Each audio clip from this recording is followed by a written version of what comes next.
السلام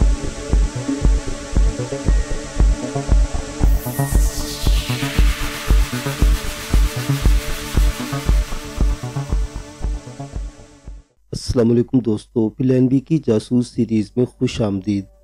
معزز سامعین حضرات، آئیے سنتے ہیں عنایت اللہ کی جنگی سرگزشت منزل اور مسافر قسط نمبر 58۔ معزز سامعین، آپ سے امید کی جاتی ہے کہ ویڈیو کو لائک کریں اور چینل کو بھی سبسکرائب کر لیں، شکریہ۔ انگریزوں کی بادشاہی آدھے سے زیادہ کرۂ ارض پر پھیلی ہوئی تھی، سمندروں پر بھی انہی کی حکمرانی تھی۔ یہ الفاظ ایک انگریز امیر البحر کے ہیں جو دنیا پر وہی بادشاہی کرے گا جس کی بحری قوت بہت ہی زیادہ اور مضبوط ہوگی۔ اس میں کوئی شک نہیں تھا کہ انگریزوں کی بحری قوت بڑی ہی مضبوط اور زیادہ تھی۔ آدھی سے کچھ زیادہ دنیا کی بادشاہی اور بحری طاقت نے انگریزوں کا دماغ خراب کر دیا تھا۔ وہ اس خوش فہمی میں مبتلا ہو گئے تھے کہ دنیا کی کوئی طاقت انہیں چیلنج نہیں کر سکتی۔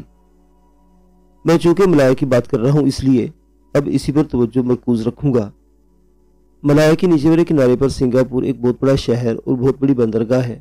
انگریزوں نے سنگاپور کو دو نام دے رکھے تھے، ایک تھا ناقابل تسخیر قلعہ اور دوسرا نام تھا مشرق بعید کا جبل طارق۔ جاپانیوں کا ہدف یہی سنگاپور اور ملایا تھا۔ بحر الکاہل میں امریکہ سے خاصا دور ایک چھوٹا سا جزیرہ ہے جس کا نام پرل ہاربر ہے۔ جنگ عظیم جرمنی نے شروع کی تھی اور وہ مہینہ ستمبر سن 1939 کا تھا۔ کسی نے کبھی یہ سوچا بھی نہیں تھا کہ یہ چھوٹا سا ملک جسے جاپان کہتے ہیں جنگ عظیم میں شریک ہو جائے گا۔ ایک روز اچانک جاپان جنگ میں شامل ہو گیا اور وہ جرمنی کا دوست بن کر اتحادیوں یعنی امریکہ، برطانیہ وغیرہ کے خلاف میدان میں کودا۔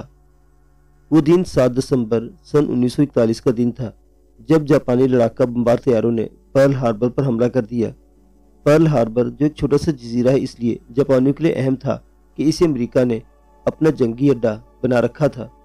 امریکہ کی زیادہ تر بحری قوت اسی جزیرے میں تھی۔ جاپانیوں کے طیارہ بردار بحری جہاز بڑی خاموشی اور رازداری سے پرل ہاربر کے قریب آئے اور ان کے عرشوں سے لڑاکا بمبار طیارے اڑے اور ایک ہی دن میں بلکہ چند گھنٹوں میں انہوں نے امریکہ کی بحری قوت کا صفایا کر دیا۔